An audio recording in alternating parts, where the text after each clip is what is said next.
Without any further ado, I'll just introduce the speaker, the guest speaker that we have here tonight. The guest speaker we have here tonight is Brian Leeson, who's the chairperson of the Republican Socialist Group, Éirígí, who will just deliver a very short speech, and then we'll get you back to your entertainment and all the rest of it. So just everybody give a warm welcome to Brian. Thanks very much.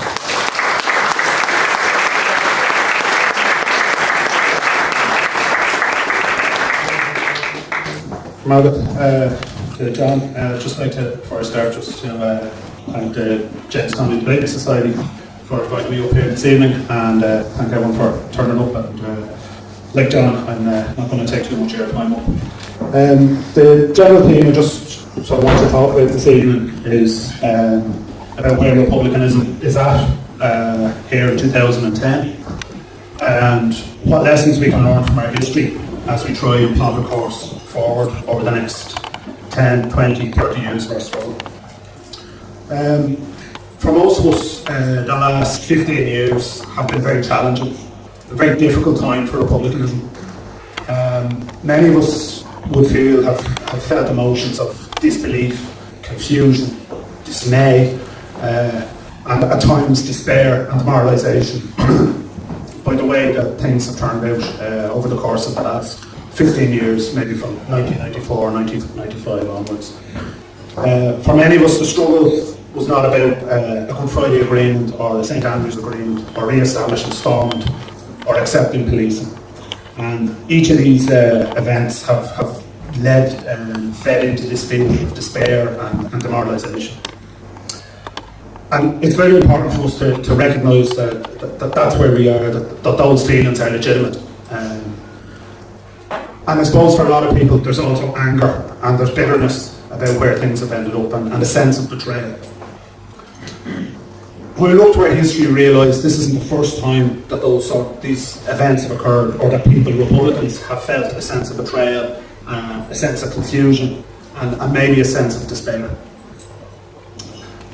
The period from the 1921 through to the 1930s, 1940s, that 20-year period, if you take the time to read about it, it was also a period of despair, confusion, and for many Republicans, demoralisation. And it's worth looking at that period, at the parallels between what happened to republicanism, and it was primarily from, a lot of it was southern orientated at that time. It was within the 26 counties that a lot of the struggle was focused. But in 1921, you had a Republican struggle that was well organised, that was well supported, that was well equipped and well armed.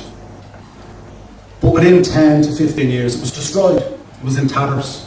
Republicans had been scattered to the four corners of the world. Republicans were jailed, they were dead, they were demoralised, they were gone home. And we have to ask ourselves, well, how would that happen? And it happened why? Because Britain realised the potential that lay in an Irish revolution. And they set about destroying that revolution, and they destroyed it through a failed negotiation, failed from the Republican perspective. They destroyed it through a divide and conquer. They identified those Republican leaders who were more interested in personal power than politics, and they built alliances with them.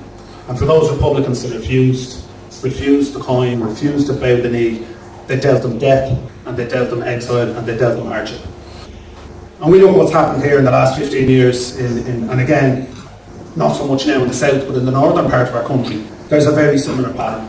I'm sure a lot of people hear those themes and sound very familiar of a sense of loss, of a sense that something that was once great in the form of republicanism on this island has taken a battle, or has taken a beating over the last 10 or 15 years. So, if we look at those parallels, I think it's very, very important for us to acknowledge that if there are similarities between what happened in the 1920s and the 30s, what lessons can we learn today? What mistakes did people made in the 1920s and 1930s that we today need to avoid making?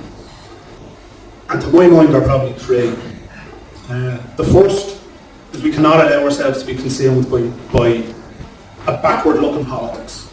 I mean, again, the 1920s, the 1930s, republicanism became fascinated with Collins and De Valera and what if we'd done this and what if we'd done the other.